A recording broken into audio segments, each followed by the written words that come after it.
집안에 병신이 생겨서 재수가 없네.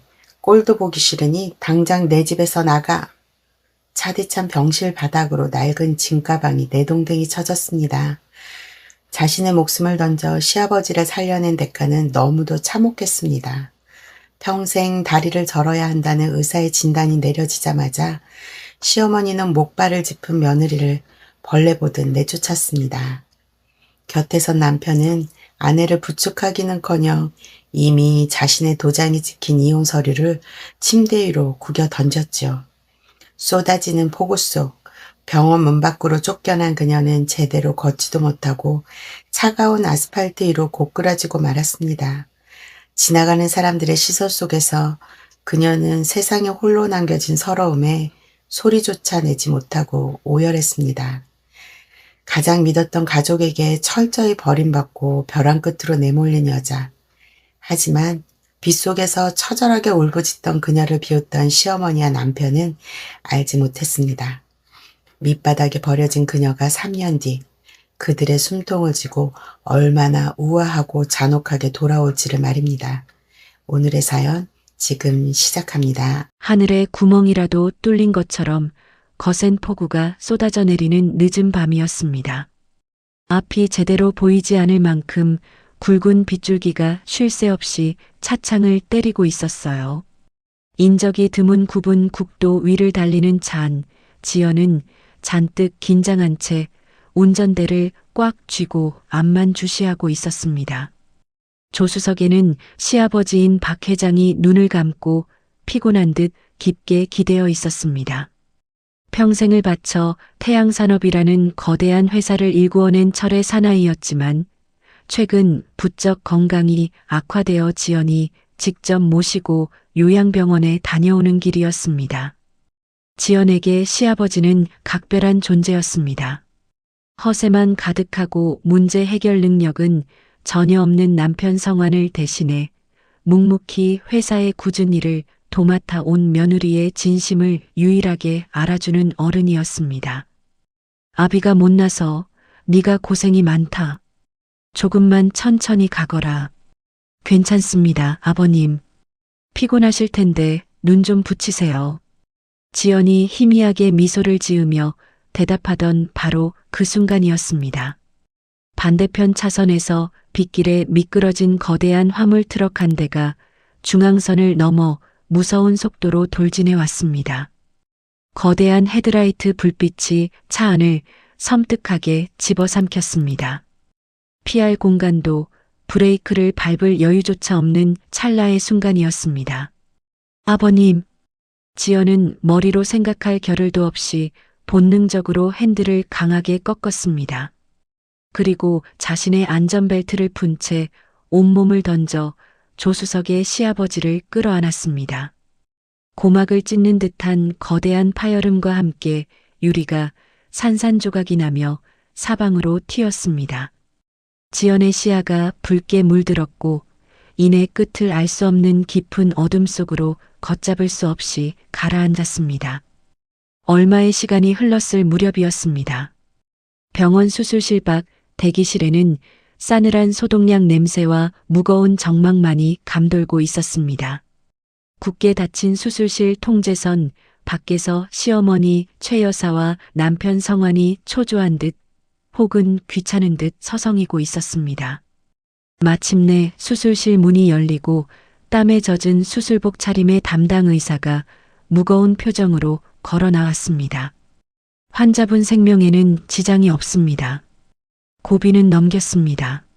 하지만 의사는 말을 쉽게 잇지 못하고 입술을 깨물었습니다. 성환이 무덤덤한 목소리로 물었습니다. 하지만 뭡니까?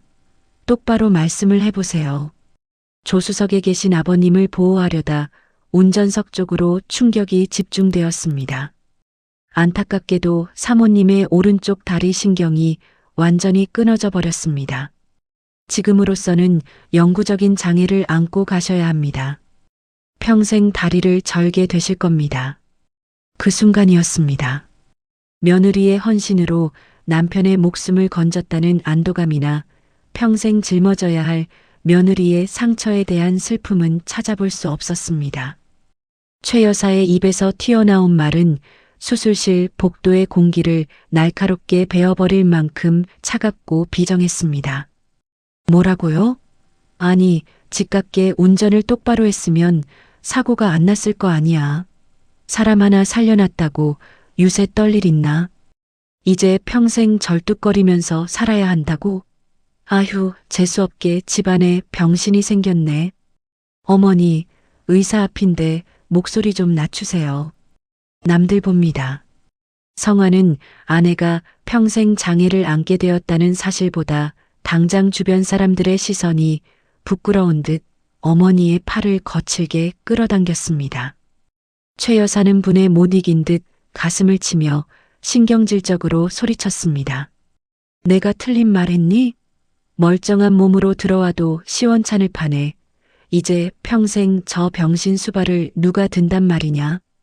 나더러 저 다리 저는 며느리 뒤치다꺼리를 하라고? 난 죽어도 못해. 끔찍하다, 끔찍해. 가족을 위한 목숨 건 희생은 철저히 무시당했습니다.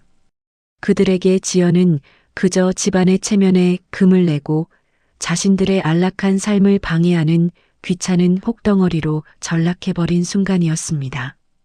며칠 뒤 간신히 의식을 회복한 지연은 휠체어에 의지한 채 중환자실로 향했습니다.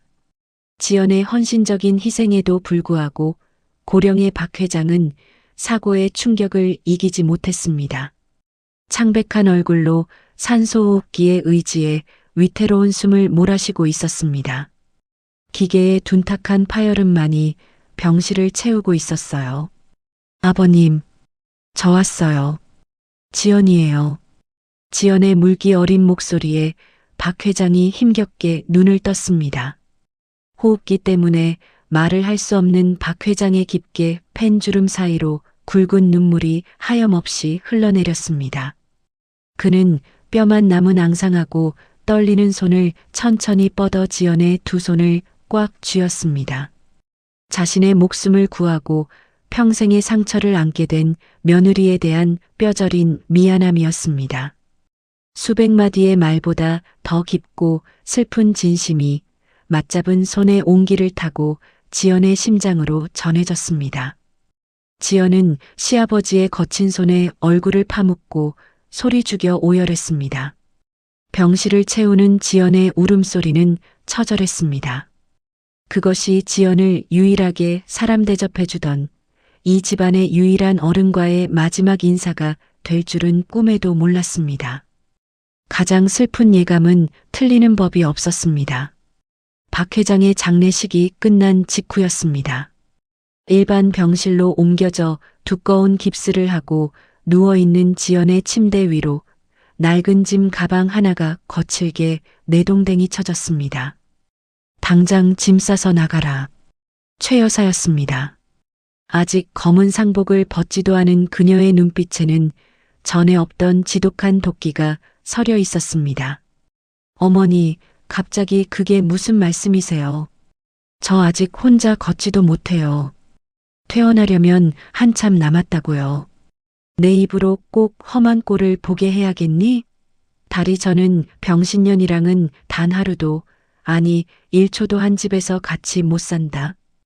회장님 돌아가셨으니 이제 널 감싸줄 사람도 우리 집에 없어. 꼴도 보기 싫으니까 당장 내 집에서 꺼져.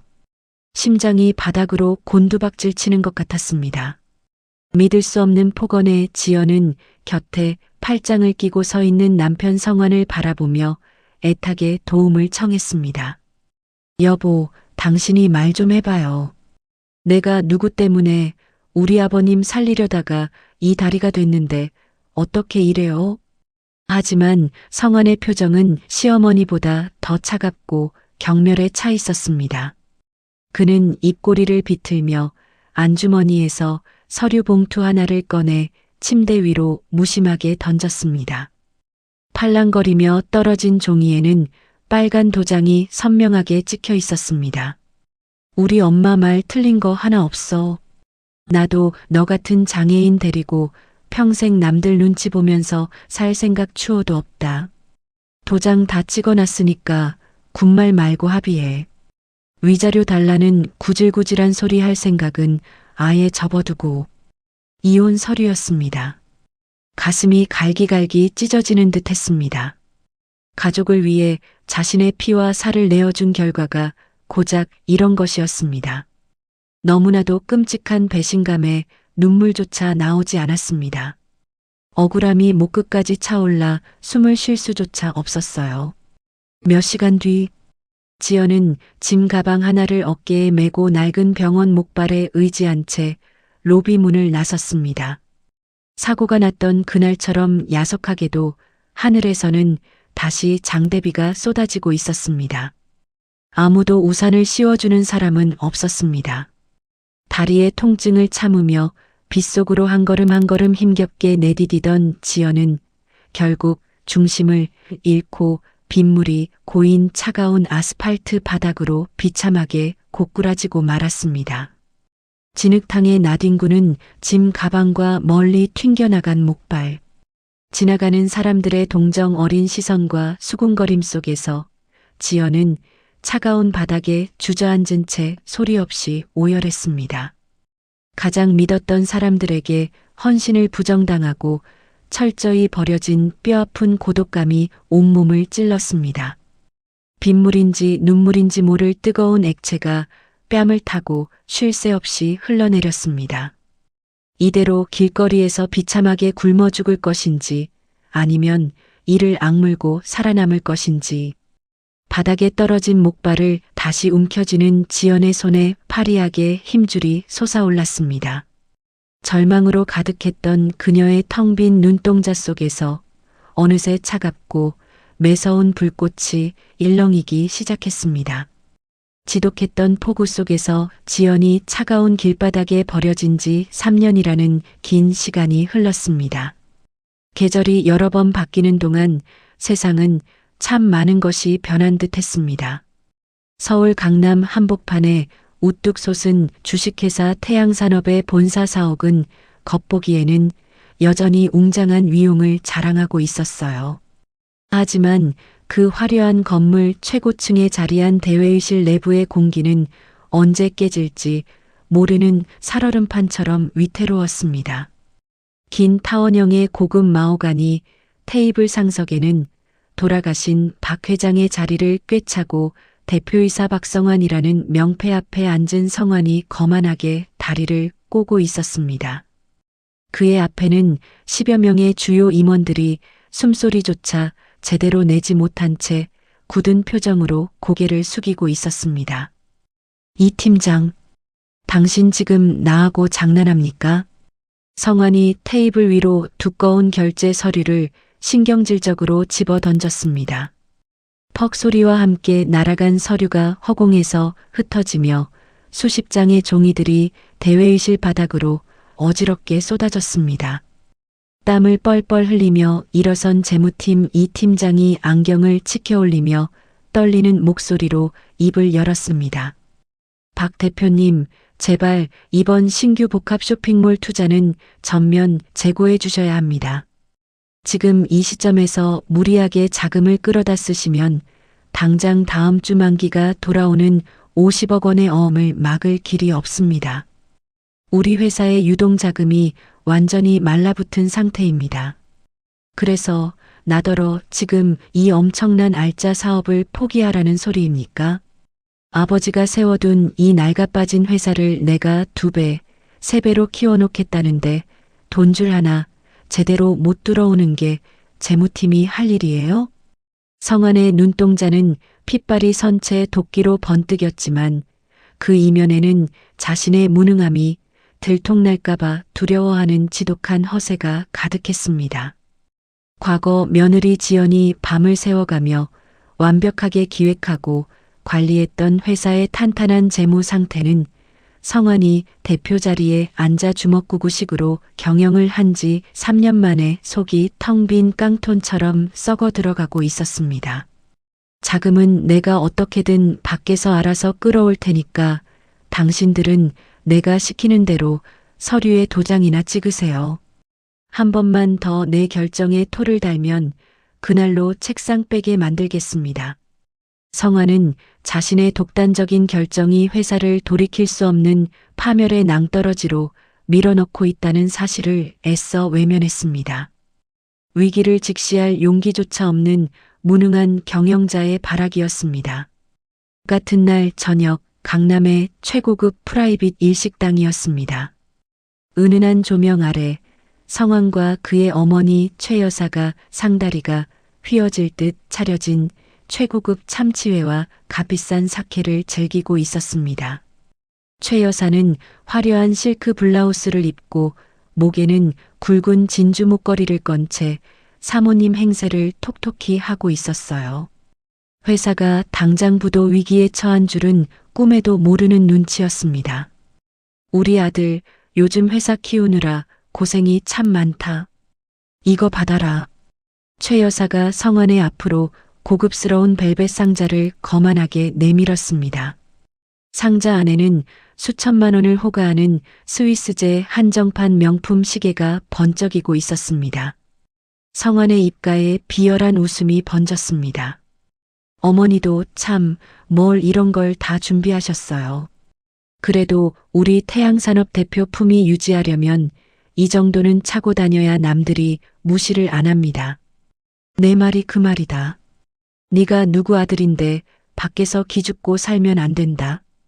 최 여사는 만족스러운 듯 사케 잔을 기울이며 입에 담기조차 섬뜩한 저주를 아무렇지 않게 내뱉었습니다. 내가 요즘 절에 가서 불공을 드릴 때마다 부처님께 얼마나 감사한지 모른다. 그 재수없는 절름발이 병신년 일찌감치 우리 집에서 내쫓길 천만다행이다. 그년이 계속 우리 집에 붙어 있었어 봐라. 이 좋은 날을 우리가 어찌 누리겠니?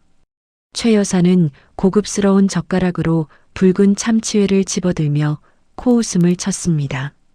어디 길바닥에서 굶어 죽었는지 얼어 죽었는지 알게 뭐야. 우리 집안 앞길 막던 애군이 떨어져 나가니까 네가 대표 자리에도 오르고 이렇게 승승장구하는 거다. 가해자들의 평화는 너무나도 달콤하고 뻔뻔했습니다. 며느리의 살신성인 같은 희생을 발판 삼아 호의호식하면서도 그들은 자신들의 머리 위로 거대한 단두대의 칼날이 서서히 내려오고 있다는 사실을 전혀 알지 못했습니다. 하지만 그들이 그토록 조롱하고 저주했던 애고는 결코 길바닥에서 굶어 죽지 않았습니다. 같은 시각 서울의 화려한 야경이 한눈에 내려다 보이는 최고급 펜트하우스 오피스텔. 벽면 전체가 거울로 된 파우더룸 앞에 한 여자가 꼿꼿하게 서 있었습니다. 한치의 흐트러짐도 없는 세련된 짙은 남색 정장, 단정하게 틀어 올린 머리. 거울 속 여자의 눈빛은 얼음장처럼 차갑고 서늘했어요. 바로 지연이었습니다. 3년 전 빗물과 진흙범벅이 되어 길바닥을 기어다니며 오열하던 낡고 초라한 모습은 온데간데 없었습니다. 그녀의 오른쪽 손에는 과거의 낡은 나무 목발 대신 정교한 은장식으로 세공된 최고급 흑단나무 지팡이가 쥐어져 있었습니다. 지연은 천천히 지팡이를 짚고 한 걸음 한 걸음 거울 앞으로 다가갔습니다. 다리를 저는 자신의 모습을 조금도 수치스러워하지 않았습니다. 오히려 그 지팡이는 그녀가 죽음의 문턱에서 살아 돌아왔음을 증명하는 강인한 훈장이자 무기처럼 보였습니다. 지연의 꼿꼿한 어깨에서는 과거 시댁의 폭언에 눈물 흘리던 나약한 며느리의 흔적을 완벽하게 지워낸 압도적인 카리스마가 뿜어져 나오고 있었어요. 이제 시작할 때가 왔습니다. 지연의 붉은 입술 사이로 서늘하고 단호한 혼잣말이 흘러나왔습니다. 다음 날 아침 여의도 금융가의 심장부에 위치한 SJ 인베스트먼트 사옥 최고층이었습니다. 수백 평에 달하는 넓고 고요한 회장 집무실에서 지연이 태블릿으로 서류를 검토하고 있었습니다. 곧이어 묵직한 마호가니 문이 열리고 비서의 깍듯한 안내와 함께 한 중년 남성이 정중한 걸음으로 들어왔습니다. 깔끔한 은빛 머리에 정장 차림, 바로 김태영 변호사였습니다. 강 회장님, 지시하신 자료 모두 준비되었습니다. 김 변호사가 허리를 깊이 숙여 인사한 뒤 두꺼운 서류철 2개를 지연의 넓은 책상 위에 조심스럽게 올려놓았습니다. 지연은 지팡이를 짚고 천천히 자리에서 일어나 테이블로 다가갔습니다. 수고하셨습니다. 김 변호사님. 지금 저쪽 상황은 어떻습니까? 지연이 서류철의 첫 장을 넘기며 낮게 물었습니다. 김 변호사의 안경 너머로 예리한 빛이 스쳤습니다. 회장님 예상대로 흘러가고 있습니다. 주식회사 태양산업의 현재 부채율은 자체적으로 감당할 수 없는 수준인 400%를 넘어섰습니다. 더욱 치명적인 것은 따로 있습니다. 박성환 대표가 무리한 투자를 명목으로 회사의 공금을 빼돌려 개인적인 비자금을 조성한 횡령 정황이 완벽하게 포착되었습니다. 김 변호사는 2번째 서류를 가리키며 확신에 찬 목소리로 덧붙였습니다. 자금 흐름을 전부 추적한 결과입니다. 빼도 박도 못할 명백한 범죄 증거입니다. 이 서류가 검찰에 넘어가면 박성환 대표는 곧바로 구속을 피할 수 없는 사안입니다. 지연의 시선이 박성환 횡령 내역이라고 붉게 적힌 글씨 위에 오랫동안 머물렀습니다. 3년 전 자신을 쓰레기처럼 내던졌던 남편 성환과 매몰차게 돌아섰던 시어머니 최 여사의 교만한 얼굴이 뇌리를 스치고 지나갔습니다. 지연의 입가에 사냥감을 완벽한 함정으로 몰아넣은 포식자 특유의 차가운 미소가 번졌습니다. 자신의 피와 땀, 억울하게 잃어버린 다리, 그리고 시아버지의 죽음. 그 모든 대가를 철저하게 치르게 할 시간이 마침내 다가온 것입니다. 태양산업의 목줄을 틀어쥐고 서서히 숨통을 조일 모든 준비가 끝났습니다. 지연은 쥐고 있던 은장식 지팡이로 서류의 한가운데를 툭 하고 가볍게 내리쳤습니다. 수고하셨어요. 이제 저들이 스스로 제 발로 걸어 들어오게 덫을 열어두면 됩니다. 과연 지연은 이 거대한 복수의 판을 어떻게 설계했던 것인지, 밑바닥으로 떨어졌던 그녀가 어떻게 단 3년 만에 강남 금융가를 뒤흔드는 거대한 투자사의 회장 자리에 오를 수 있었는지, 그 비밀스러운 이야기가 과거로 거슬러 올라갑니다. 지연이 이 모든 거대한 판을 뒤집을 수 있었던 이유를 알기 위해서는 다시 3년 전에 어느 늦은 밤으로 거슬러 올라가야 합니다. 사고가 나기 불과 몇 달 전 주식회사 태양산업 회장 자택의 넓고 고요한 서재였습니다. 모두가 잠든 새벽 2시 서재의 커다란 마호가니 책상 위에는 작은 스탠드 조명 하나만이 외롭게 켜져 있었어요. 지연은 두꺼운 돋보기 안경을 쓴 채 산더미처럼 쌓인 태양산업의 재무제표와 핵심 프로젝트 기획서에 파묻혀 있었습니다. 그녀의 눈은 붉게 충혈되어 있었고 키보드를 두드리는 손가락은 마디마디가 뻣뻣하게 굳어 감각조차 무뎌진 상태였습니다. 내일 오전 남편 성환이 대표이사 승진을 앞두고 이사회에서 발표해야 할 다음 분기 신규 사업 기획안을 지연이 밤을 새워가며 대신 작성하고 있었던 것입니다. 그 시각 서재 한편에 놓인 최고급 가죽 소파 위에서는 코를 고는 소리가 요란하게 울려 퍼지고 있었어요. 술 냄새를 풀풀 풍기며 넥타이도 풀지 않은 채 잠든 남편 성환이었습니다. 그는 뒤척이다가 눈을 비비며 짜증 섞인 목소리를 냈습니다. 아, 시끄러워. 키보드 소리 좀 살살 못 칩니까? 사람 잠도 못 자게 해. 당신 내일 이사회 발표 자료 마무리하는 중입니다. 일어나서 수치 흐름이라도 한번 훑어보세요. 이사들이 예리한 질문을 던지면 대답은 당신이 직접 해야 하잖아요. 지연이 피곤한 목소리로 타일렀지만 성환은 하품을 늘어지게 하며 다시 소파에 등을 기댔습니다. 내가 그걸 왜 봅니까? 당신이 완벽하게 써서 내 손에 쥐어주면 될 거 아닙니까? 어차피 이사들 다 아버지가 심어놓은 늙은 허수아비들인데 대충 읽고 내려오면 됩니다. 잔소리 말고 빨리 끝내기나 하세요. 성화는 아내의 노고에 대한 고마움은커녕 모든 것을 당연하다는 듯 여기며 다시 벽을 보고 코를 골기 시작했습니다. 지연은 한숨을 깊게 내쉬며 다시 모니터로 시선을 돌렸습니다.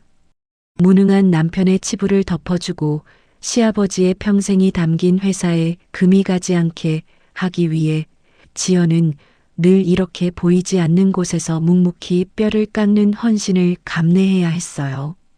다음 날 오후 태양산업 본사의 최고층 회장 집무실이었습니다. 이사회 발표가 무사히 끝난 후 박 회장은 결제 서류를 책상 위에 올려놓고 조용히 눈을 감고 있었습니다. 곧이어 정중한 노크 소리와 함께 지연이 들어왔어요. 지연은 집안의 며느리이기도 했지만 회사 내에서는 철저히 신분을 숨긴 채 회장 직속 재무 특별 고문으로 활동하고 있었습니다. 박 회장님, 지시하신 이사회 후속 조치 보고서 가져왔습니다. 지연이 깍듯하게 고개를 숙이며 서류를 내밀었습니다. 박 회장은 서류를 훑어본 뒤 집무실 문이 완벽하게 닫혀 있는 것을 확인하고 나서야 무거운 표정을 풀었습니다. 수고했다, 강 고문. 아니, 지연아. 여기 앉거라. 지연이 자리에 앉자 박 회장은 깊은 한숨을 내쉬었습니다. 이번 신규 사업 기획안, 네가 밤새 쓴 거 다 안다. 지연은 움찔하며 고개를 숙였습니다. 아닙니다, 아버님. 그 사람도 나름대로 열심히 준비했는데 내 앞에서 굳이 남편 체면 세워주려 거짓말할 것 없다. 내 아들놈 머리에서 그런 치밀한 자금 조달 계획과 완벽한 리스크 방어 전략이 나올 리가 없지. 기업의 숫자를 다루는 내 감각은 내가 평생을 기업가로 살며 만나본 어느 재무 전문가보다도 뛰어나. 성환이 그 녀석은 평생을 가도 내 발끝에도 못 미칠 거다. 박 회장은 지연의 천재적인 재무 감각을 정확히 꿰뚫어 보고 있었어요. 그는 서랍을 열어 손때 묻은 낡은 만년필을 꺼내 만지작거리며 씁쓸하게 덧붙였습니다. 아비가 못나서 너같이 똑똑하고 아까운 아이를 이런 숨막히는 집구석에 가둬놓고 이름도 없이 고생만 시키는구나. 널 볼 때마다 이 시아비는 늘 미안하고 또 고맙다. 그 한마디에 지연의 가슴이 먹먹해졌습니다. 지독한 시집살이와 남편의 지독한 무시 속에서도 그녀가 무너지지 않고 버틸 수 있었던 유일한 이유는 자신의 능력과 헌신을 온전히 알아주는 박 회장의 따뜻한 시선과 인정 덕분이었습니다. 하지만 박 회장은 단순히 며느리를 칭찬하는 것에 그치지 않았어요. 지연이 다치기 얼마 전 박 회장은 평생직이이자 회사의 최고 고문 변호사인 김태영 변호사를 외부의 조용한 안가로 비밀리에 불렀습니다.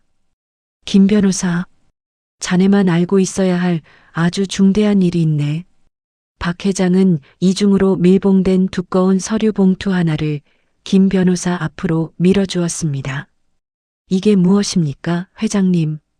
내가 수년 전부터 우리 집사람과 성환이 몰래 내 사재를 털어 철저히 독립적으로 설립해 키워온 SJ 인베스트먼트라는 투자사의 실소유주 지분 증명서와 내 마지막 유언장일세.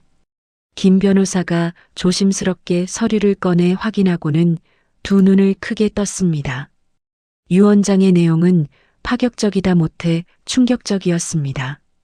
자본금 규모만 수백억에 달하는 이 거대한 알짜 투자사의 모든 경영권과 실소유권을 친아들이 아닌 며느리 강지연에게 100% 온전히 양도한다는 내용이었어요.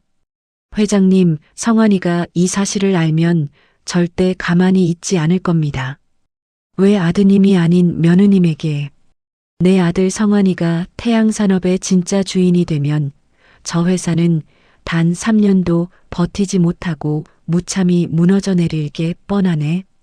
그놈의 속 빈 허세와 감당 못할 탐욕이 수천 명의 직원을 길거리로 내앉게 할 거야. 내 피땀이 서린 회사를 지키고 그 애먼 직원들을 구원할 수 있는 유일한 사람은 핏줄인 성환이가 아니라 내 며느리 지연이뿐이야. 박 회장의 주름진 눈매에는 한치의 흔들림도 없었어요. 무능한 아들에 대한 뼈아프고 냉정한 판단과 며느리의 능력에 대한 굳건한 신뢰가 빚어낸 마지막 결단이었습니다. 만약 나에게 갑작스러운 병고가 생기면 이 유원장과 임명장은 반드시 지연이가 시댁의 그늘에서 벗어나 온전히 홀로 설 수 있을 때 전해주게. 그 아이 손에 아무도 함부로 대하지 못할 완벽한 힘을 쥐어주어야 하네. 그리고 얼마 지나지 않아 폭우 속에서 끔찍한 교통사고가 발생했고 박 회장은 세상을 떠나고 말았습니다. 지연은 다리를 잃었고 가족이라는 이름의 흡혈귀들에게 철저히 버림받은 채 길거리로 내쫓겼습니다. 지연이 이혼 서류를 안고 쫓겨난 지 일주일째 되던 날이었어요. 보증금도 없이 월세로 들어간 산동네의 낡고 습한 지하 단칸방. 창문 하나 없는 방 안에 퀴퀴한 곰팡내만이 가득했습니다. 지연은 제대로 걷지도 못한 채 차가운 장판 위에 쓰러져 앓고 있었어요. 깁스를 한 다리는 퉁퉁 부어올라 불덩이 같았고 삶의 의지를 모두 놓아버린 듯 그녀의 눈빛은 탁하게 풀려 있었습니다. 그때 녹슨 철문이 조심스럽게 두드려졌습니다. 강지연 사모님 계십니까? 저 김태영 변호사입니다. 지연이 벽을 짚고 힘겹게 문을 열자 깔끔한 정장 차림의 김 변호사가 서 있었습니다. 그는 비좁은 방 안의 처참한 광경에 잠시 말을 잃고 굳어 있다가 가방에서 두툼한 서류 봉투를 꺼내 지연의 상처투성이 두 손에 쥐어주었어요. 이게 무엇입니까? 돌아가신 박 회장님께서 사모님께 남기신 유언장과 SJ 인베스트먼트 대표이사 임명장입니다. 지연은 떨리는 손으로 봉투를 뜯었습니다. 종이 위에는 지연에게 모든 것을 맡긴다는 시아버지의 흔들림 없는 필체가 선명하게 남아 있었어요. 봉투 안에는 박 회장이 생전에 회장실에서 애지중지 쓰던 낡은 만년필도 함께 들어 있었습니다. 회장님께서는 사모님의 능력을 이 세상 누구보다 믿으셨습니다.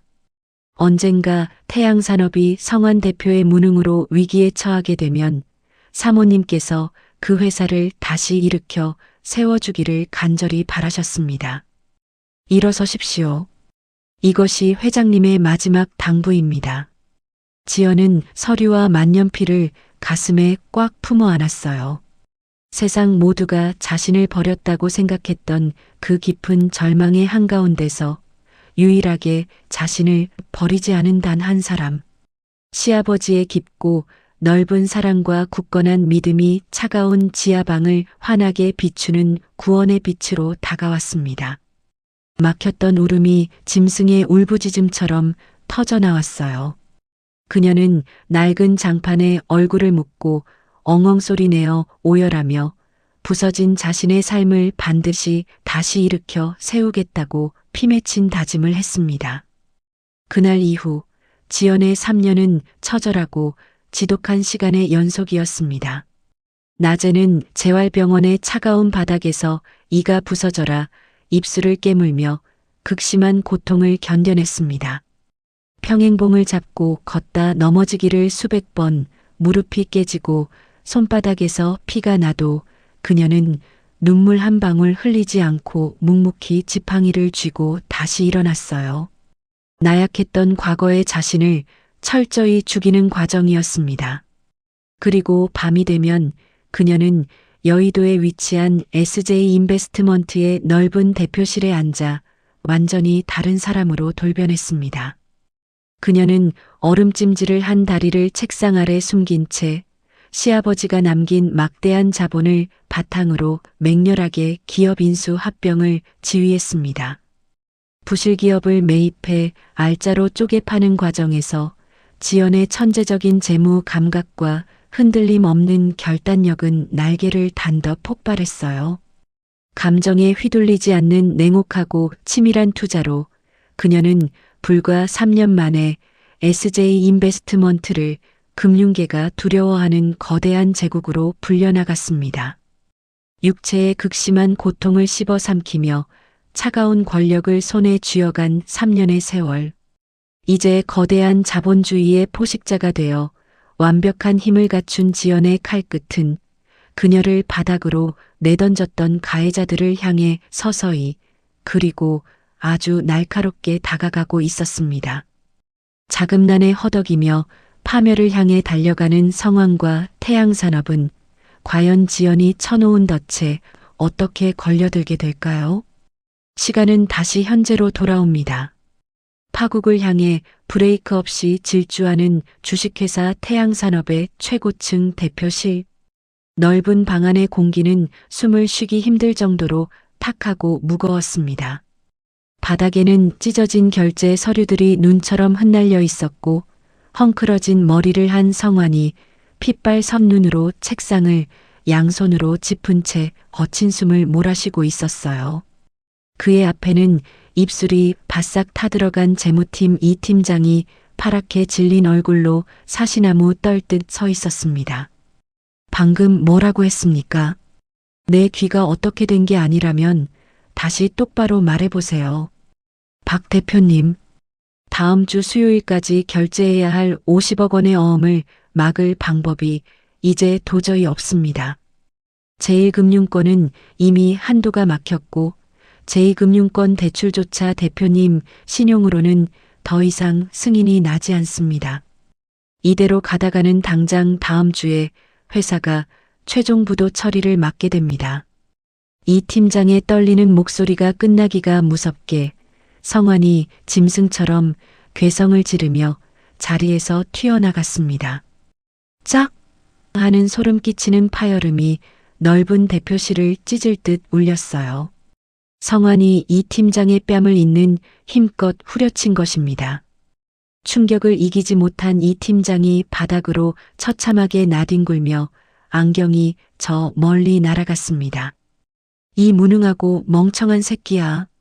돈줄 하나 못 막아서 내 아버지가 세운 회사를 부도내.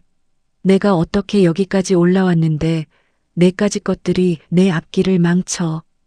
극한의 코너에 몰린 성환은 이성을 완전히 상실했어요. 무리한 투자와 횡령으로 회사를 망치고 있다는 뼈아픈 현실을 인정할 수 없었던 그는 모든 책임을 M1 부하 직원에게 전가하며 폭력을 휘두르는 추악한 괴물이 되어 있었습니다. 하지만 소리친다고 해서 마른 하늘에서 50억이라는 거금이 뚝 떨어질 리는 없었습니다. 그날 늦은 밤 인적이 뚝 끊긴 경기도 외곽의 낡은 물류창고 앞이었어요. 시동을 끈 고급 세단에서 내린 성환이 주위를 불안하게 두리번거리며 도둑고양이처럼 어두운 창고 안으로 숨어 들어갔습니다. 매캐한 먼지와 곰팡이 냄새가 진동하는 창고 안에는 험악한 인상의 불법 사채업자가 다리를 꼬고 앉아 시가를 뻐끔거리고 있었습니다. 책상 위에는 두꺼운 돈뭉치와 섬뜩한 계약서가 놓여 있었어요. 태양산업박 대표님, 소문대로 아주 절박하신 모양입니다. 대기업 대표께서 이런 누추한 곳까지 친히 행차를 다하시고 말입니다. 잔말 말고 서류나 이리 넘기세요. 요구한 돈은 도장 찍는 즉시 입금되는 것 맞습니까? 성환은 덜덜 떨리는 손으로 사채업자가 내민 불법 대출 서류에 도장을 찍었습니다. 회사의 마지막 남은 알짜 부동산인 평택 물류센터를 회사 몰래 담보로 넘기고 살인적인 이자율을 감당하는 미친 짓이었습니다. 경영자로서 절대 해서는 안 될 명백한 불법 배임 행위였어요. 도장을 찍은 성환이 사채업자를 향해 비굴한 웃음을 흘리며 덧붙였습니다. 아, 그리고 약속하신 내 개인 리베이트 5억 원은 회사 계좌가 아니라 내가 따로 적어준 차명 계좌로 조용히 빼주시는 거 잊지 마십시오. 회사가 낭떠러지로 떨어지는 와중에도 자신의 주머니를 채우려는 추악한 탐욕이었습니다. 도덕성이라고는 바닥까지 완전히 상실한 성화는 자신이 방금 서명한 그 서류가 곧 자신의 목을 얼가멜 교수대의 밧줄이라는 사실을 까맣게 모른 채 썩은 동아줄을 움켜쥐고 안도했어요. 그 무렵 서울 한복판의 최고급 호텔 라운지, 카페는 창고의 탁한 공기와는 전혀 다른 세상이었습니다. 우아한 클래식 피아노 연주가 흐르는 가운데 최 여사가 화려한 다이아몬드 반지를 낀 손으로 우아하게 찻잔을 들어 올리고 있었습니다. 주변에는 강남의 네로라 하는 부잣집 사모님 친구들이 모여 최 여사의 입술만 바라보고 있었어요. 어머, 최 여사. 요즘 태양산업 자금 사정이 안 좋다는 흉흉한 소문이 증권가에 돌던데 정말 괜찮은 거야?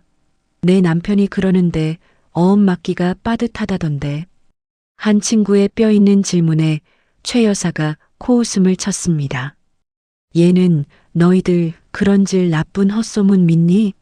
우리 성환이가 지금 물밑에서 수백억대 거대 투자를 유치하고 있어서 일부러 자금 흐름을 조절하는 중이야. 조만간 뉴스 일면에 기사 크게 터질 테니까 그때 가서 배 아파하지나 마. 최 여사는 당장 아들이 으슥한 창고에서 불법 사채에 손을 대고 있는 줄도 모른 채 콧대를 한껏 높였습니다. 그때 다른 친구가 불쑥 잊고 있던 과거의 이야기를 꺼냈어요. 그나저나 예전에 그 다리 다쳤던 며느리는 어떻게 됐어? 퇴원도 하기 전에 이혼하고 쫓겨나갔다더니 3년째 소식이 통 없네. 그 질문을 듣자마자 최 여사의 표정이 순식간에 벌레를 씹은 듯 일그러졌습니다. 그녀는 들고 있던 고급 찻잔을 테이블 위에 탁 소리나게 내려놓으며 날카롭게 목소리를 높였습니다. 아휴, 밥맛 떨어지게 그 병신년 얘기는 갑자기 왜 꺼내? 다리 한쪽 못 쓰는 절름발이가 이 험한 세상에서 대체 뭐라고 살겠니? 어디 산동네 단칸방에서 굶어 죽었거나 겨울에 길바닥에서 동사했겠지. 내가 그년 일찍 안 쫓아냈으면 그 지독한 애군이 우리 아들 앞길 다 막았을 거야. 되졌으면 내 속이 다 시원하겠다. 끝까지 자신의 주제를 파악하지 못하는 교만과 어리석음의 극치였어요. 며느리의 뼈를 깎는 희생을 짓밟고 일어선 자신들의 거짓된 평화가 영원할 것이라 믿는 가해자의 뻔뻔함이 호텔 라운지를 메웠습니다. 며칠 후 성환의 사무실은 다시 지옥으로 변해 있었습니다. 불법 사채로 끌어온 돈은 밑빠진 독에 물 붓기처럼 밀린 하청업체 대금과 이자를 막느라 순식간에 공중으로 증발해버렸어요. 50억 원을 맡기는커녕 빚만 눈덩이처럼 불어났습니다. 눈앞이 캄캄해진 성환이 머리를 쥐어뜯으며 절망하고 있을 때 그와 은밀하게 연을 맺고 있던 벤처 투자 브로커가 사무실로 은밀히 찾아왔습니다. 박 대표님, 하늘이 아직 대표님을 버리지 않으신 모양입니다. 살 길이 딱 하나 열렸습니다. 살 길이라니요. 지금 제정신입니까? 당장 다음 주가 부도인데 어디서 돈이라도 하늘에서 떨어진다는 말입니까? 브로커가 주변을 살피더니 목소리를 한껏 낮추며 성환의 귀에 다급하게 속삭였어요. 요즘 여의도 금융가에서 가장 무섭게 치고 올라오는 업계 최고의 큰손 SJ 인베스트먼트라고 아십니까? 그곳 강 회장이라는 분이 현금 동원력만 수천억에 달하는 전설적인 인물입니다. 어찌된 영문인지 그쪽 회장님이 태양산업의 기술력과 인수에 지대한 관심을 보이고 있다는 아주 확실한 내부 정보를 입수했습니다. 순간 절망에 빠져있던 성환의 탁한 눈이 번쩍 뜨였습니다. 부도 위기의 벼랑 끝으로 떨어지기 직전 거대한 황금 동아줄이 눈앞으로 내려온 것만 같았습니다. SJ 인베스트먼트라고 했습니다. 그 거대한 투자사가 왜 우리 같은, 아니, 아무튼 수단과 방법을 가리지 말고 무조건 그쪽 강 회장 미팅을 잡아주세요. 내 개인 지분을 절반 떼어주는 한이 있어도 반드시 그 투자를 받아내야만 합니다. 가라앉는 배에서 간신히 구명조끼를 발견한 사람처럼 성화는 미친 듯이 환호했어요. 거대한 호랑이 아가리 속으로 제 발로 걸어 들어가는 줄도 모른 채 성화는 서둘러 거울을 보며 구겨진 넥타이를 고쳐매고 있었습니다. 같은 시각 여의도 SJ 인베스트먼트의 고요한 최고층 회장실. 지연이 꼿꼿한 자세로 넓은 유리창 밖을 내려다보고 있었습니다. 무거운 문이 열리고 김 변호사가 서류철을 든 채 조용히 다가와 섰어요. 강 회장님, 방금 태양산업 박성환 대표 측에서 브로커를 통해 간곡히 아주 절박하게 투자 유치 미팅을 요청해 왔습니다. 당장이라도 무릎을 꿇을 기세라고 합니다. 창밖을 향해 있던 지연이 천천히 몸을 돌렸습니다. 오른손에 쥔 은장식 지팡이가 오후의 햇빛을 받아 서늘하게 빛났습니다. 지연의 붉은 입술 사이로 잡이라고는 단 한 줌도 찾아볼 수 없는 얼음장 같은 미소가 번졌어요. 그래요. 생각보다 쥐새끼가 덫으로 아주 빨리 걸어 들어왔습니다. 지연이 지팡이로 대리석 바닥을 가볍게 한번 짚으며 차갑게 명령했습니다. 미팅 일정을 내일 오후로 잡으세요. 박성환 대표가 직접 내 발밑까지 기어들어 오도록 사옥 정문을 아주 넓게 열어두시지요.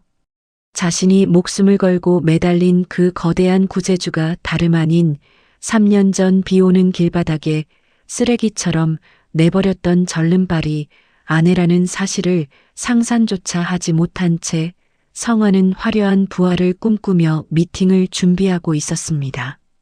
운명의 날이 밝아오고 있었어요. 완벽하게 설계된 지연의 사옥으로 입성하는 성환 앞에는 과연 어떤 처참한 지옥이 기다리고 있었을지 모를 일이었습니다. 여의도 금융가의 심장부, 짙은 구름과 맞닿아 있는 SJ 인베스트먼트 본사 사옥 최고층 회장실이었습니다. 은은하고 고급스러운 조명이 깔린 수백 평 규모의 넓은 집무실 안, 며칠 전 경기도 외곽의 낡고 어두운 창고에서 성환과 마주 앉았던 험악한 인상의 사채업자가 바짝 얼어붙은 채 가죽 소파 끝에 위태롭게 걸터 앉아 있었습니다. 그의 앞에는 지연이 한치의 흐트러짐도 없는 꼿꼿한 자세로 은장식 지팡이를 짚고 여유롭게 최고급 보이차를 마시고 있었어요. 건물 하나를 통째로 쥐고 흔드는 거대 자본의 압도적인 규모와 지연의 전신에서 뿜어져 나오는 서늘하고 날카로운 기운에 산전수전 다 겪은 뒷골목 사채업자조차 숨을 죽이고 있었습니다. 그는 연신 넥타이를 매만지며 이마에 맺힌 식은땀을 닦아내기 바빴습니다. 지연의 목소리는 낮았지만 그 안에는 거역할 수 없는 단호함이 서려 있었어요. 사채업자가 마른 침을 삼키며 불안한 눈빛으로 입을 열었습니다. 강 회장님, 저도 소문은 익히 들어서 회장님 명성은 잘 알고 있습니다.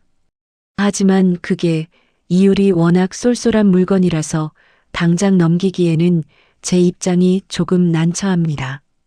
아무리 돈이 많으셔도 바닥에 상도덕이라는 게 있는 법 아닙니까? 사채업자는 어떻게든 몸값을 올려보려 얄팍한 수를 썼습니다. 하지만 지연은 사채업자의 말이 끝나기도 전에 소파 뒤에 서 있던 김 변호사에게 턱짓으로 가볍게 신호를 보냈어요.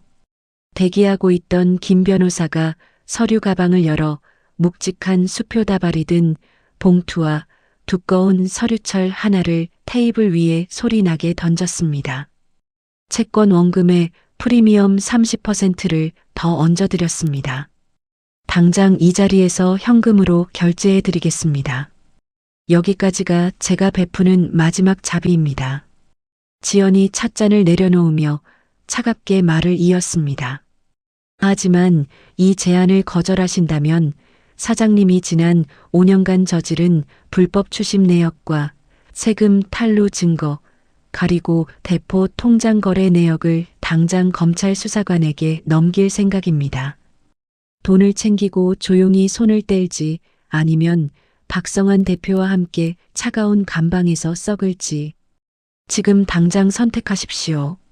눈앞에 놓인 어마어마한 돈다발과 자신의 치부가 낱낱이 적힌 서류를 동시에 확인한 사채업자의 얼굴이 순식간에 사색이 되었어요. 그는 더 이상 고민할 것도 없다는 듯 덜덜 떨리는 손으로 펜을 쥐고 홀린 듯이 채권 양도서에 도장을 찍었습니다. 지연은 도장이 찍힌 서류를 손에 쥐며 자비 없는 서늘한 미소를 지었습니다. 이제 법과 거대한 자본이라는 가장 완벽하고 무서운 무기로 성환의 숨통을 온전히 끊어놓을 준비를 마친 것이었어요.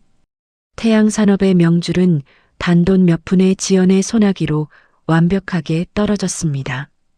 같은 날 밤 성환이 거주하는 강남의 최고급 빌라였습니다. 폭풍 전야의 고요함 속에서 최 여사와 성환은 자신들의 파멸이 바로 코앞까지 다가온 줄은 꿈에도 모른 채 헛된 희망과 지독한 허세에 흠뻑 취해 있었어요. 대리석 식탁 위에는 최고급 와인과 값비싼 안주가 널브러져 있었어요. 최 여사가 안방에서 정성스럽게 다림질된 맞춤 정장을 조심스럽게 들고 나왔습니다. 성환아, 내일 중요한 미팅에 입고 갈 옷이다. 넥타이 색깔도 내가 특별히 신경 써서 용하다는 관상 보는 사람에게 물어보고 골라왔다.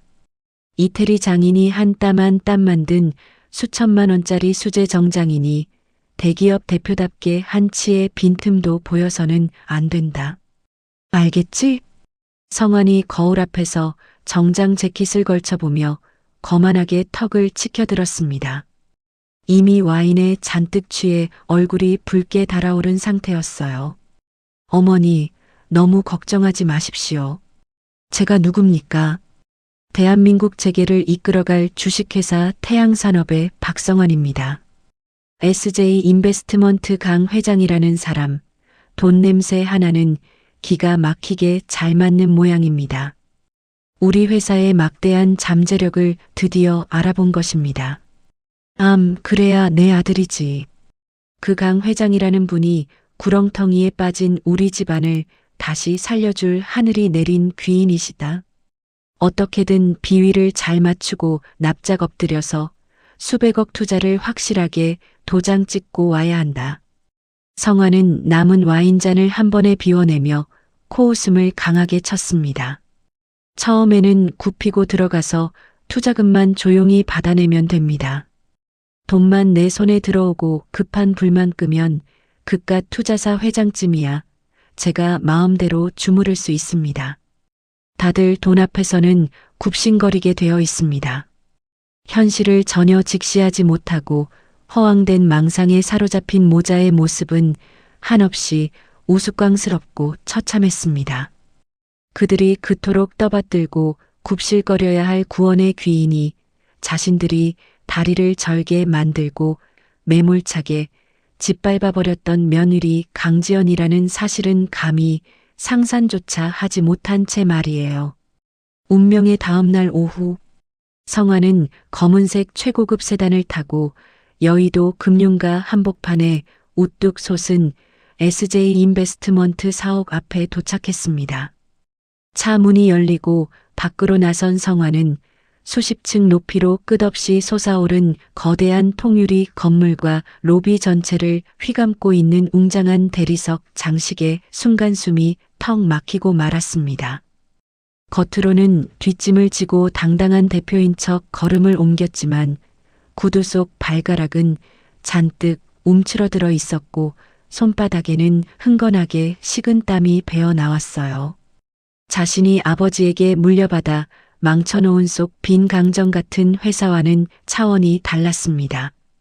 뼛속까지 스며드는 진짜 거대한 자본의 압도적인 힘이 피부로 느껴졌기 때문입니다. 침이 꼴깍 넘어갔어요. 안내 데스크를 지나 VIP 전용 엘리베이터 홀로 향하던 성환의 앞으로 깔끔한 은빛 머리에 김 변호사가 정중하고 조용한 걸음으로 다가왔습니다. 태양산업 박성환 대표님 되십니까? 안녕하십니까? SJ 인베스트먼트 수석 고문 변호사 김태영입니다. 강 회장님께서 위층에서 기다리고 계십니다. 제가 직접 모시겠습니다.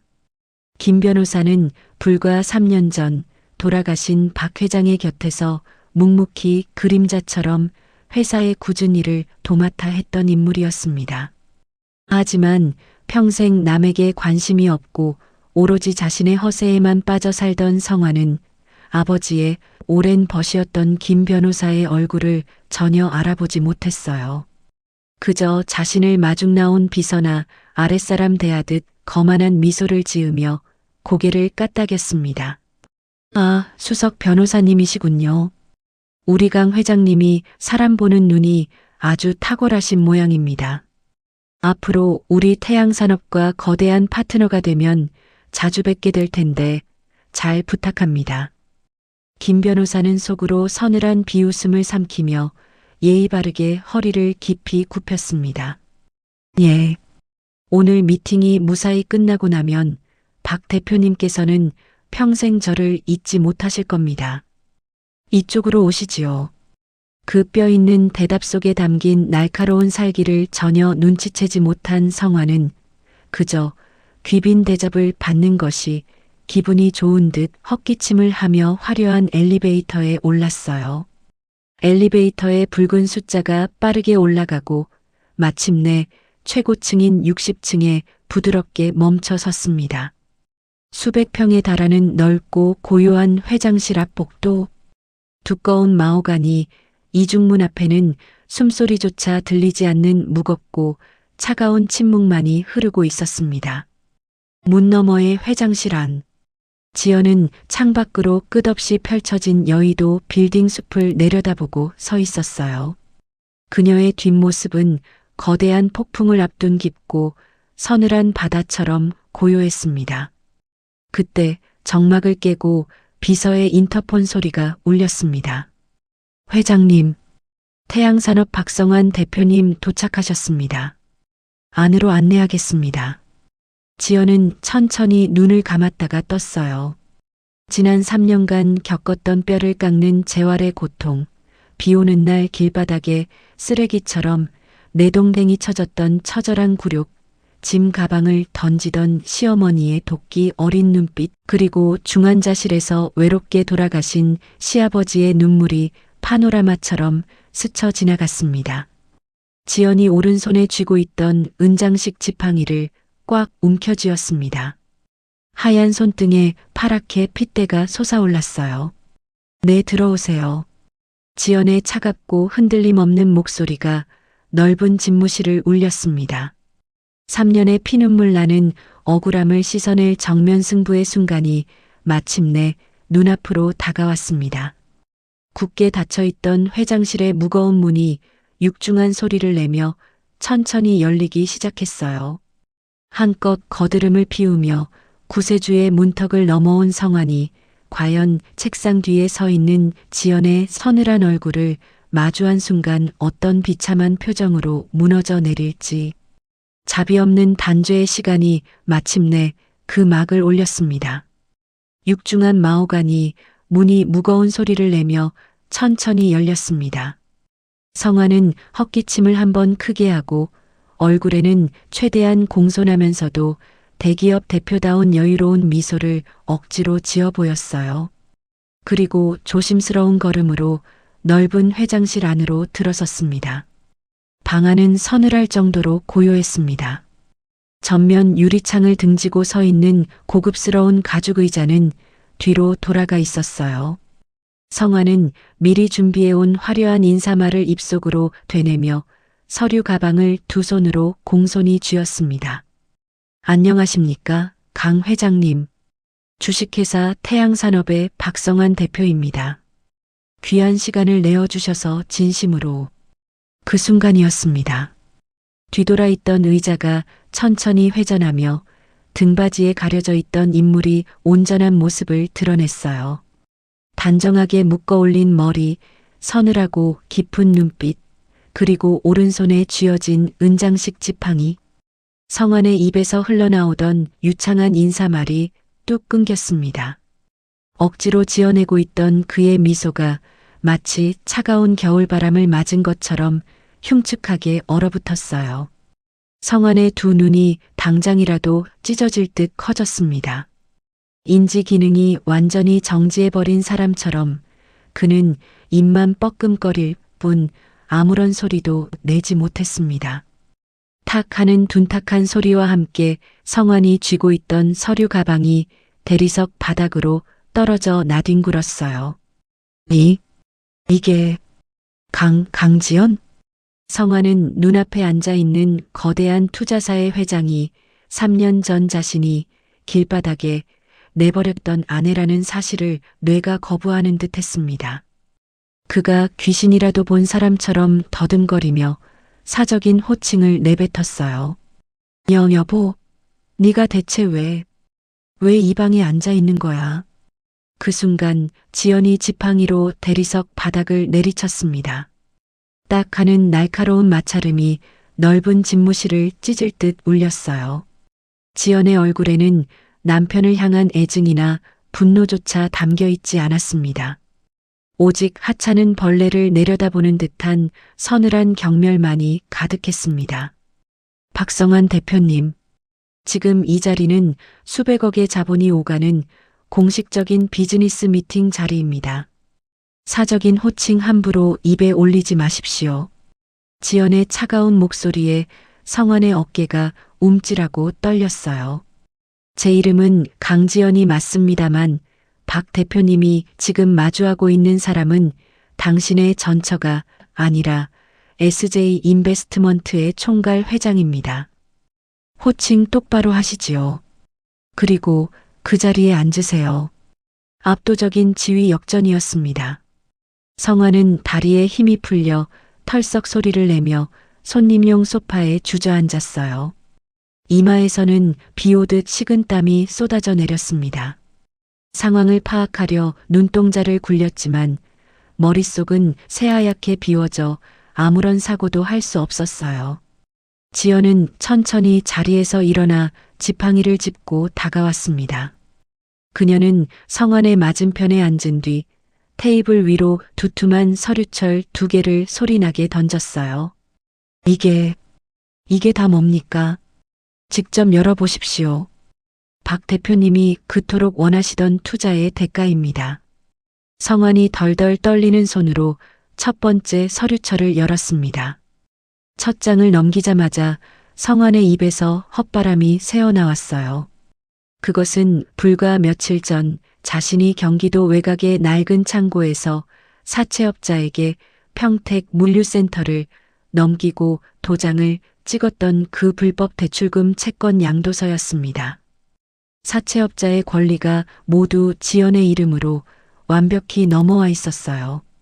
회장님, 이건 다음 서류도 확인하세요. 두 번째 서류철을 연 성환의 얼굴은 이제 핏기 하나 없이 백지장처럼 창백해졌습니다. 거기에는 성환이 지난 3년간 무리한 투자를 핑계로 회사의 자금을 횡령하고 차명 계좌로 비자금을 빼돌린 자금 추적 내역이 1원 단위까지 기록되어 있었어요. 심지어 사채업자에게 따로 챙긴 5억 원의 리베이트 내역까지 붉은 글씨로 선명하게 찍혀 있었습니다. 박성환 대표의 횡령 및 배임 증거 자료입니다. 우리 SJ 회계팀이 지난 6개월간 추적하여 완성한 법정에서 단 한치의 반박도 할 수 없는 완벽한 구속영장 청구용 자료입니다.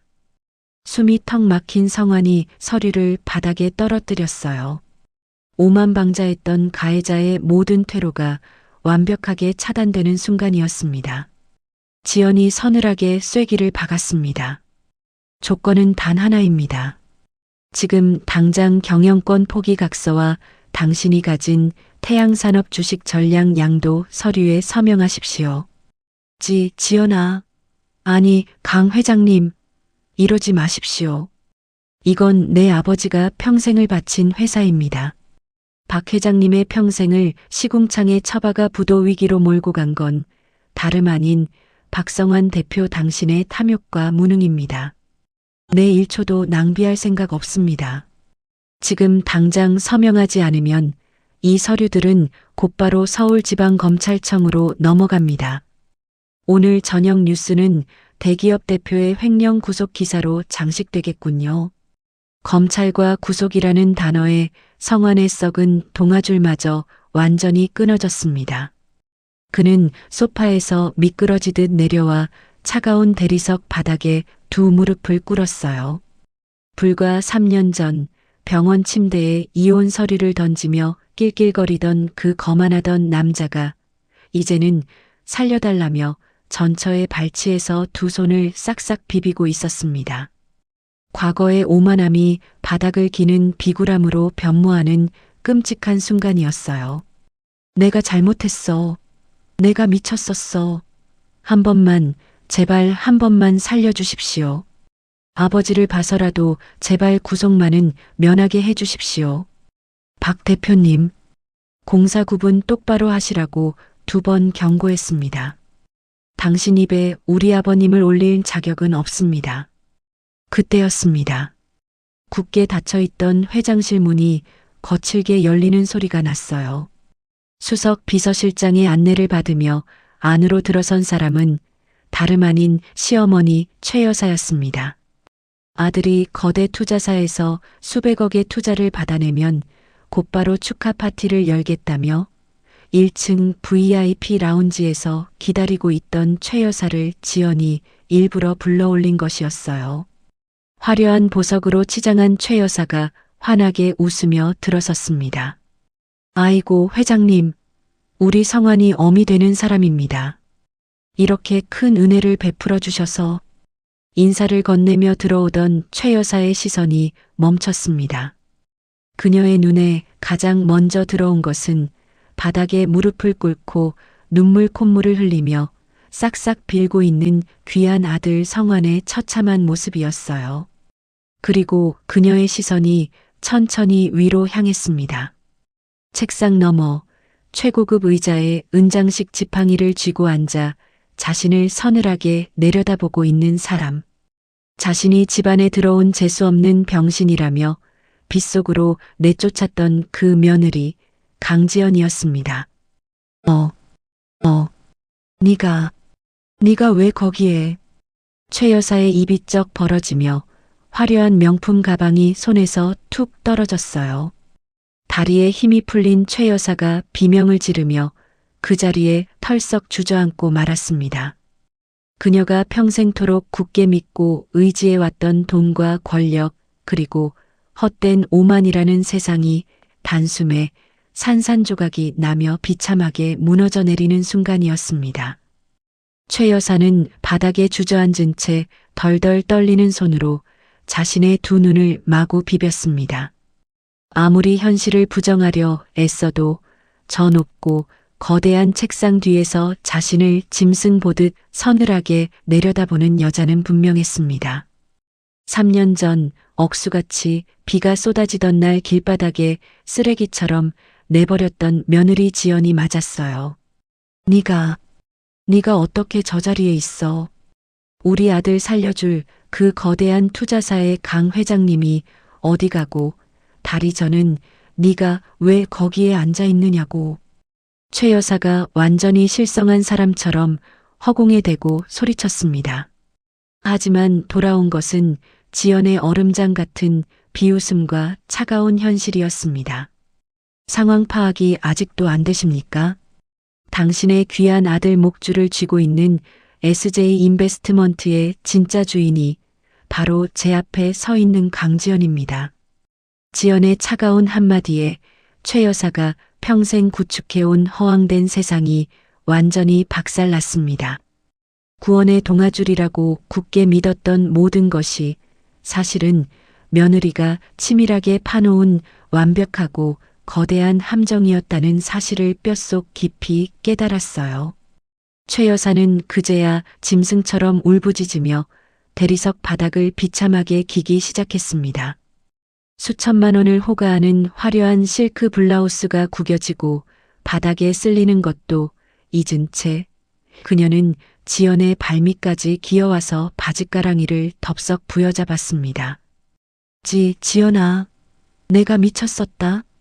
이 늙은이가 단단히 노망이 나서 천벌을 받을 짐승만도 못한 짓을 했어. 제발 한 번만, 딱 한 번만 우리를 용서해 다오. 눈물과 콧물이 뒤범벅된 최 여사의 얼굴은 흉측하기 짝이 없었습니다.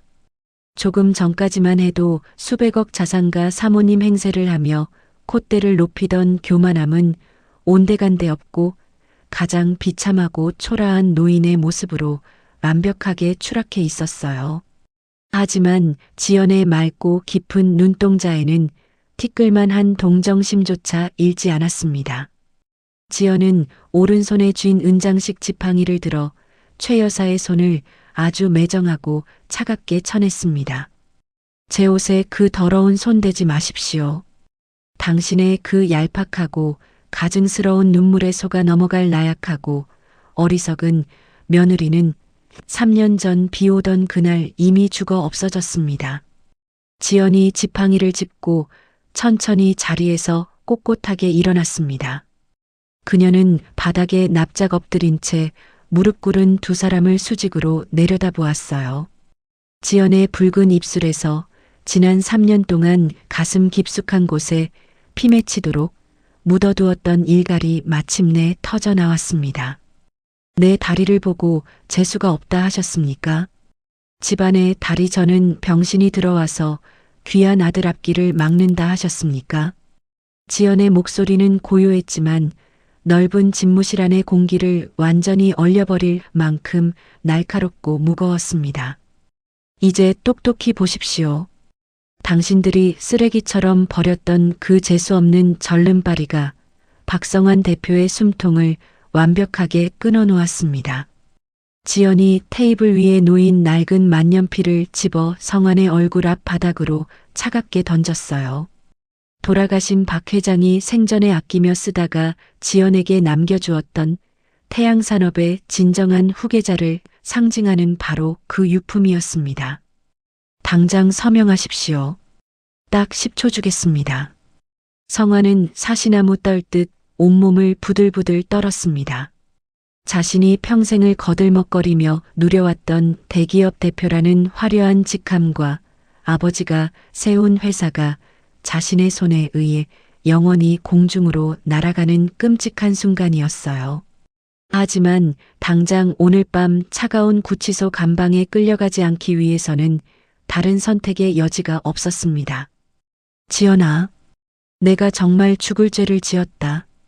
회사는 내 말대로 다 넘길 테니 제발 구속만은 면하게 해주라. 19, 8, 7. 지연은 성환의 애원에도 아랑곳하지 않고 무표정하게 카운트다운을 시작했습니다. 공포에 질려 숨조차 제대로 쉬지 못하던 성환이 바닥에 엎드린 채 덜덜 떨리는 손으로 아버지가 남긴 만년필을 쥐었어요. 그는 주식 양도 증서와 경영권 포기 각서에 난도질을 하듯 눈물을 흘리며 도장을 찍고 서명을 갈겼습니다. 그가 비참하게 서명을 마침과 동시에 지연이 서류를 낚아채듯 거두어들였습니다. 완벽한 승리이자 오랜 시간 피눈물을 흘리며 밤잠을 설치며 준비한 처절한 복수의 완성이었습니다. 지연은 서명된 서류의 잉크를 확인한 뒤에 말없이 서 있는 김 변호사에게 고개를 끄덕였어요. 김 변호사님, 이 시간부로 주식회사 태양산업의 모든 법적 권리와 지분은 합법적으로 저에게 넘어왔습니다. 그리고 지연이 바닥에 엎드려 가쁜 숨을 몰아쉬며 안도하고 있는 성환을 향해 서늘하고 자비 없는 단죄의 미소를 지었습니다. 박성환 대표의 횡령 증거 서류와 불법 사채 이면 계약서 원본, 지금 당장 대기하고 있는 검찰 수사관에게 넘기십시오. 그 말이 떨어지자마자 성환의 두 눈이 튀어나올 듯 커졌습니다. 그는 믿을 수 없다는 듯 바닥에서 펄쩍 뛰어오르며 악을 썼어요. 너 방금 서명하면 살려준다고 했잖아. 주식 다 넘기고 도장 찍으면 검찰에 안 넘긴다고 했잖아. 박 대표님, 제가 언제 당신을 용서하고 살려준다고 했습니까? 서명하지 않으면 당장 넘기겠다고 통보했을 뿐입니다. 태양산업의 주식을 넘긴 건 당신의 그 끔찍한 무능으로 회사를 망친 것에 대한 최소한의 배상일 뿐이고 당신이 저지른 수백억 대 횡령 범죄는 국가의 법이 엄중하게 심판할 일입니다. 이 악독한 년아, 네가 인간이냐? 며느리도 헌신짝처럼 버리고 시아버지의 회사까지 불법 사채로 말아먹은 당신 같은 인간 쓰레기에게 베풀 자비 따위는 처음부터 이 세상에 없었습니다. 지연의 매서운 호통이 떨어지기가 무섭게 문 밖에서 대기하고 있던 건장한 보안 요원들이 회장실로 우르르 들이닥쳤어요. 그들은 바닥에 주저앉아 악을 쓰는 최 여사와 발악하는 성환의 양팔을 짐승 다루듯 거칠게 붙잡아 억지로 일으켜 세웠습니다. 이건 알아. 내가 누군 줄 알아. 이 천박한 절름발이 년아. 네가 우리 부자를 이렇게 만들고도 무사할 줄 아느냐. 하늘에서 벼락을 맞을 거다. 최 여사가 미친 듯이 발악하며 온갖 저주를 퍼부었지만 지연은 지팡이를 짚은 채 그저 고요하고 단단한 표정으로 넓은 창밖을 향해 고개를 돌릴 뿐이었습니다. 지난 3년 동안 자신의 목을 조르던 더러운 과거와 지독한 상처를 완벽하게 도려내는 뼛속까지 시원한 통쾌함이 온몸으로 밀려왔어요. 보안 요원들에게 짐짝처럼 질질 끌려나가는 모자의 처절하고 끔찍한 비명이 긴 복도를 따라 점점 멀어져 갔습니다. 잠시 후 SJ 인베스트먼트의 화려한 대리석 1층 로비 밖이었습니다. 보안 요원들의 거친 손에 이끌려 차가운 아스팔트 바닥으로 내동댕이 쳐진 두 사람 앞에는 이미 연락을 받고 대기하고 있던 서울지방검찰청 소속 수사관들이 싸늘한 표정으로 다가오고 있었어요. 태양산업 박성환 대표, 특정경제범죄 가중처벌 등에 관한 법률 위반, 업무상 횡령 및 배임 혐의로 긴급 체포합니다. 당신은 묵비권을 행사할 수 있고 변호인을 선임할 권리가 있습니다. 차가운 금속 마찰음이 화려한 사옥 앞 로비를 날카롭게 울렸습니다. 수사관이 성환의 양손을 뒤로 꺾어 은빛 수갑을 단단히 채웠어요. 자신이 입고 있던 수천만 원짜리 명품 이태리 수제 정장 위로 흉측한 수갑이 채워지는 모습을 두 눈으로 직접 확인하며 성환은 마침내 그 자리에 꿇어앉아 정신을 완전히 놓고 말았습니다. 아닙니다. 이거 당장 푸세요. 이건 다 함정입니다. 내 전처가 태양산업을 뺏으려고 날 죽이려고 함정을 판 겁니다. 나는 억울합니다. 성환이 미친 사람처럼 입에 거품을 물며 소리치고 발버둥을 쳤지만 수사관들은 눈 하나 깜짝하지 않고 칼을 무자비하게 호송차 안으로 구겨 넣었습니다. 그 처참하고 비극적인 광경을 눈앞에서 지켜보던 최 여사는 결국 다리에 힘이 완전히 풀려 길바닥에 엎어지고 말았어요. 그녀는 자신의 가슴을 주먹으로 퍽퍽 치며 짐승처럼 끔찍하게 울부짖었습니다. 성환아, 내 아들, 우리 귀한 성환이 놔두고 차라리 늙은 날 잡아가라. 아이고, 내 새끼. 최 여사가 손톱에 피가 나도록 시멘트 바닥을 기며 출발하는 호송차를 쫓아가려 애썼지만 굳게 닫힌 검찰 호송차의 차가운 철문은 매정하게 매연을 내뿜으며 멀어져만 갔습니다.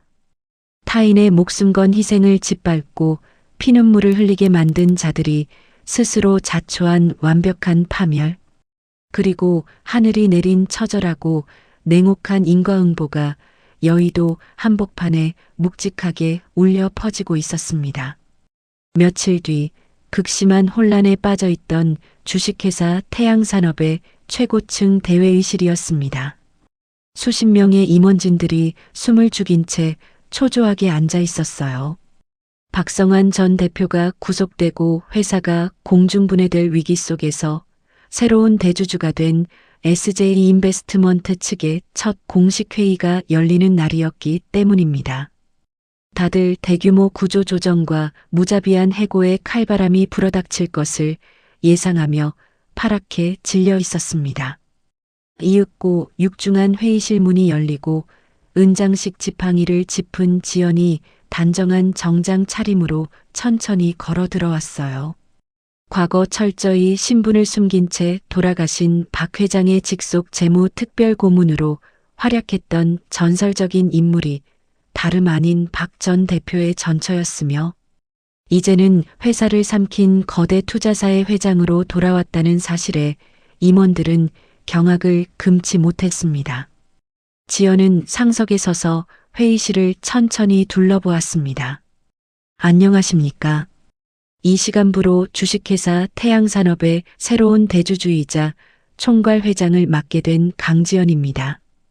단호하고 흔들림 없는 목소리가 장내를 묵직하게 울렸어요. 지난 3년간 무능하고 부패한 경영진 아래서 여러분이 겪었을 고초를 저는 누구보다 잘 알고 있습니다. 하지만 이제 그 어둡고 불안했던 암흑기는 끝났습니다. 회장으로서 첫 번째 지시사항을 말씀드리겠습니다. 임원들이 일제히 마른 침을 삼키며 바짝 긴장했습니다. 인위적인 구조조정이나 억울한 직원 해고는 단 한 명도 없을 것입니다. 박성환 전 대표의 독단적이고 무리한 투자로 발생한 회사의 악성 부채와 당장 도래한 어음은 어제 날짜로 저희 SJ에 자본을 투입하여 전액 상환 조치했습니다. 내일부터는 아무런 흔들림 없이 오직 회사의 정상화와 발전을 위해서만 힘써 주십시오. 그 흔들림 없는 선언이 떨어지자마자 극도의 불안에 떨고 있던 재무팀 이사 한 명이 참지 못하고 안도감에 눈물을 터뜨리며 박수를 치기 시작했어요. 이내 회의실 안의 모든 임원들이 자리에서 일어나 지연을 향해 뜨거운 기립박수를 보냈습니다. 회사를 갉아먹던 폭군이 사라진 자리에 찾아온 진정한 리더의 든든함이 깊게 상처 입은 회사를 따뜻하게 감싸 안는 순간이었습니다. 그 시각 화려했던 강남의 오만한 삶을 모조리 빼앗긴 최 여사의 현재는 끔찍한 생지옥이나 다름없었습니다. 성안의 막대한 불법 대출과 횡령액 그리고 천문학적인 추징금을 변제하기 위해 최고급 빌라를 포함한 모든 재산이 완벽하게 압류당했어요. 하루아침에 무일푼으로 길거리에 쫓겨난 최 여사는 산동네 끝자락에 위치한 보증금조차 없는 낡은 월세방으로 비참하게 밀려났습니다. 햇빛조차 들지 않는 좁고 습한 지하 단칸방이었습니다. 벽지에는 시커먼 곰팡이가 피어 있었고 코를 찌르는 퀴퀴한 하수구 냄새가 진동했어요. 과거 수천만 원짜리 다이아몬드를 휘감고 최고급 호텔 라운지에서 친구들을 무시하며 사모님 행세를 하던 그녀였습니다. 하지만 이제는 색이 바랜 낡은 카디건을 껴입은 채 차가운 장판 위에 웅크리고 앉아 덜덜 떨고 있었습니다. 방구석에 놓인 찌그러진 양푼에는 쉰내가 나는 찬밥 덩어리가 덩그러니 놓여 있었어요. 최 여사는 초점 없는 멍한 눈으로 곰팡이 핀 벽을 바라보며 중얼거렸습니다. 우리 성환이 구치소에서 밥은 먹었으려나. 걔는 고기 반찬 아니면 투정이 심한데. 추운 데서 자면 감기 걸리는데. 허공을 향해 헛손질을 하던 최 여사의 주름진 눈에서 탁한 눈물이 주르륵 흘러내렸습니다. 그녀는 문득 멍하니 바닥을 짚고 있는 자신의 거친 손을 내려다보았어요. 3년 전 시아버지를 살리려다 다리를 다친 며느리의 짐 가방을 집어 던지고 매몰차게 삿대질을 해대던 바로 그 잔인한 손이었습니다. 이 몹쓸 주둥이. 내가 미쳤지. 단단히 미쳤었어. 최 여사는 실성한 사람처럼 울부짖으며 자신의 입과 가슴을 미친 듯이 퍽퍽 내려치기 시작했어요. 그 착하고 똑똑한 애를, 그 꾸준 일을 다하면서도 나를 어미라고 부르며 따르던 불쌍한 애를, 다리 좀 다쳤다고 병신이라며 쫓아내지만 않았어도 내 새끼가 감방에서 썩을 일은 없었을 텐데 이 망할 주둥이가 우리 집안을 다 망쳤어. 뼈저린 후회의 눈물이 곰팡이 핀 장판 위를 흥건하게 적셨지만 시간을 되돌릴 방법은 영원히 없었습니다. 며느리에게 씻을 수 없는 피눈물을 흘리게 하고 비 오는 날 길바닥에 쓰레기처럼 내버렸던 잔인한 시어머니는 자신이 내뱉은 악독한 저주 그대로 세상에서 가장 차갑고 비참한 바닥에서 처절한 말로를 맞이하고 있었습니다. 시간이 흘러 눈이 시리도록 맑게 갠 어느 가을날이었습니다. 따뜻한 햇살이 포근하게 내려앉은 교회의 조용한 공원묘지. 지연이 단정한 검은색 정장 차림으로 박 회장의 묘소 앞에 섰습니다. 그녀의 손에는 생전에 시아버지가 가장 좋아했던 하얀 국화꽃 다발이 조심스럽게 들려 있었어요. 지연은 지팡이를 짚고 천천히 허리를 굽혀 묘비 앞에 마른 낙엽을 정성껏 쓸어냈습니다. 그리고 준비해온 맑은 술을 한 잔 가득 따라 올렸습니다. 아버님, 지연이 왔습니다. 그동안 평안하셨습니까? 지연의 목소리는 지난 3년 동안 품고 살았던 지독한 도끼와 서늘함을 모두 벗어던진 채 한없이 부드럽고 따뜻했습니다. 그녀는 묘비에 새겨진 시아버지의 이름을 가만히 어루만졌어요. 아버님이 평생 피땀 흘려 일구신 회사는 이제 아주 안전합니다. 아버님이 남겨주신 굳건한 믿음과 힘으로 무사히 지켜냈고 아버님이 아끼시던 직원들도 모두 제자리로 돌아와 열심히 일하고 있습니다. 저 참 잘 해냈습니다, 아버님. 대답 없는 고요한 무덤이었지만 어디선가 불어오는 부드러운 바람이 마치 지연의 어깨를 따뜻하게 토닥여주는 것만 같았어요. 복수라는 무겁고 차가운 짐을 드디어 내려놓은 지연의 눈가에 애틋하고 맑은 눈물이 맺혔습니다.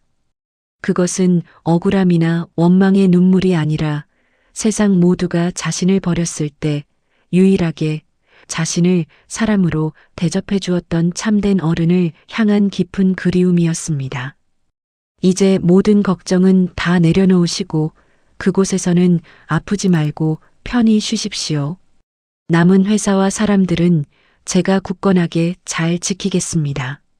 정말 고마웠습니다, 아버님. 지연은 무덤을 향해 깊이 고개를 숙였습니다. 시아버지의 크나큰 사랑과 절대적인 신뢰가 그녀의 부서진 삶을 다시 일으켜 세웠고 그 사랑에 보답하기 위해 쉼없이 달려온 길고 고단했던 3년의 여정이 마침내 평온한 마침표를 찍는 순간이었습니다. 다시 서울 한복판 태양산업의 최고층 회장실. 따스한 아침 햇살이 넓은 통유리창을 통해 눈부시게 쏟아져 들어오고 있었습니다.